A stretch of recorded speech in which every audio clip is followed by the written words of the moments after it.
परिचय। ऋतिक ने अपने और अपने दोस्त के लिए कॉफी बनाई। उसने 100 मिलीलीटर पानी, 2 चम्मच चीनी, 2 चम्मच कॉफी पाउडर और 100 मिलीलीटर दूध इस्तेमाल किया। अगर उसे 10 व्यक्तियों के लिए कॉफी बनानी हो तो हर सामग्री की कितनी मात्रा में आवश्यकता होगी? यदि हर सामग्री को 5 से गुणा करें तो वो 10 व्यक्तियों के लिए कॉफी बना सकता है। इसी तरह की स्थितियां हमारे सामने भी आती हैं, जिनमें हम देखते हैं कि एक की मात्रा में अंतर से दूसरे की मात्रा में अंतर पड़ता है। उदाहरण के लिए, अगर खरीदी गई किताबों की संख्या बढ़ती है तो उनकी कुल कीमत भी बढ़ जाती है। आप जितनी अधिक कसरत करते हैं उतने ही सुडौल हो जाते हैं। उद्देश्य। इस पाठ के अंत में आप निम्न करने में सक्षम हो जाएंगे: भिन्नता की अवधारणा पर चर्चा करना, समानुपात को परिभाषित करना, प्रत्यक्ष भिन्नता के अंतर्गत समस्याएं सुलझाना, विलोम अनुपात को पहचानना, विलोम अनुपात के अंतर्गत समस्याओं का मूल्यांकन करना। समानुपात। यदि 1 लीटर दूध की कीमत 9 रुपए है तो 5 लीटर दूध की कीमत क्या होगी? जवाब है 45 रुपए। इसी प्रकार हम 7 लीटर या 9 लीटर दूध की कीमत निकाल सकते हैं। यदि दूध के लीटर बढ़ते हैं तो कीमत भी इस तरह बढ़ती है कि अनुपात स्थिर रहता है। उदाहरण, मान लो एक जीप 4 लीटर पेट्रोल में 50 किलोमीटर चलती है तो 8 लीटर में कितना चलेगी? उत्तर है 100 किलोमीटर। हमने इस उत्तर के लिए गणना इस प्रकार की: 4 लीटर पेट्रोल में 50 किलोमीटर दूरी तय की। 8 लीटर पेट्रोल 4 लीटर का दुगना है तो 50 गुणा 2 बराबर 100 किलोमीटर। मान लो पेट्रोल की खपत है x लीटर और उससे तय की गई दूरी है y किलोमीटर, तो निम्नलिखित तालिका पूरी करें।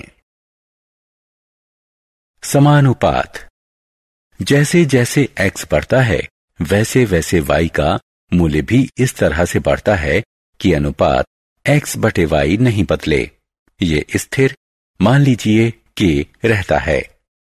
x और y समानुपात में हैं यदि x बटे y बराबर k या x बराबर ky। पिछले उदाहरण 4 बटे 50 बराबर 8 बटे 100 में, जहां 4 और 8 लीटर में उपभोग किए गए पेट्रोल की मात्राएं x हैं और 50 और 100 किलोमीटर में तय की गई दूरी y है।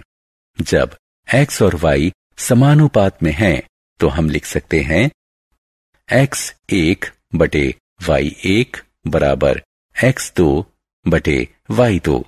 y1 y2 घटा y के मूल्य हैं जो क्रमशः x1 x2 के अनुपात में हैं।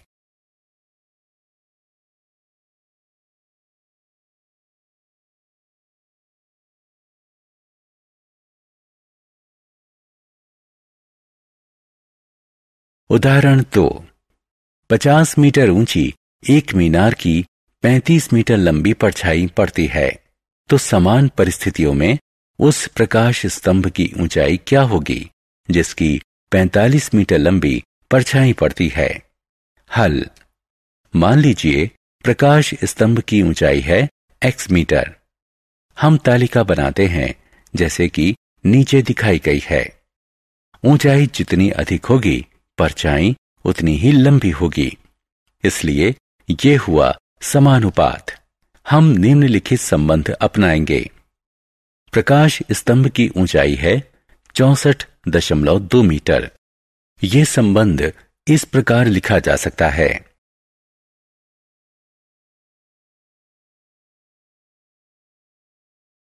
उदाहरण, एक विमान 520 किलोमीटर प्रति घंटा की समान गति से उड़ रहा है। 45 मिनट में वो कितनी दूरी तय करेगा? 500 किलोमीटर की दूरी तय करने में उसे कितना समय लगेगा? हल। मान लीजिए 45 मिनट में तय की गई दूरी x किलोमीटर और 500 किलोमीटर की दूरी तय करने में लगा समय y मिनट है। चूंकि गति समान है, इसलिए तय की गई दूरी समय के समानुपात में होगी। यहां x बराबर 390 किलोमीटर मिलेगा। एक विमान 45 मिनट में 390 किलोमीटर की दूरी तय करता है। चूंकि गति समान है, तो तय की गई दूरी समय के समानुपात में होगी। यहां y बराबर 57.69 किलोमीटर मिलेगा। विमान ने समय लिया 58 मिनट। विलोम अनुपात। दो मात्राएं कभी इस तरह से भी बदल सकती हैं, जिसमें एक मात्रा बढ़ती है और दूसरी घटती है। जैसे ज़ेरॉक्स प्रतियों की संख्या बढ़ती है और लागत कम हो जाती है। इसी प्रकार श्रमिकों की संख्या बढ़ती है और काम खत्म करने में लगने वाला समय घट जाता है। उदाहरण, एक हौद को 2 घंटे 30 मिनट में भरने के लिए 5 टैंकर चाहिए। उसी तरह के यदि केवल 3 टैंकर हों तो हौद भरने में कितना समय लगेगा? टैंकर जितने कम होंगे, हौद भरने में समय उतना अधिक लगेगा।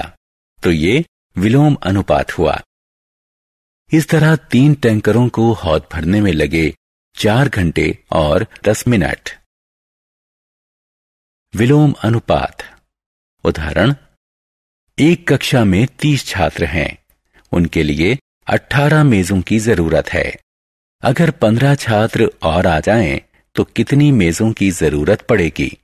छात्रों की संख्या बढ़ेगी तो कक्षा के लिए जरूरी मेजों की संख्या भी बढ़ेगी।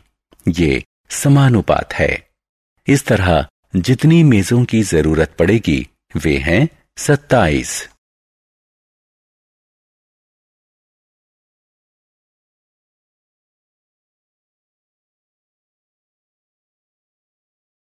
सारांश।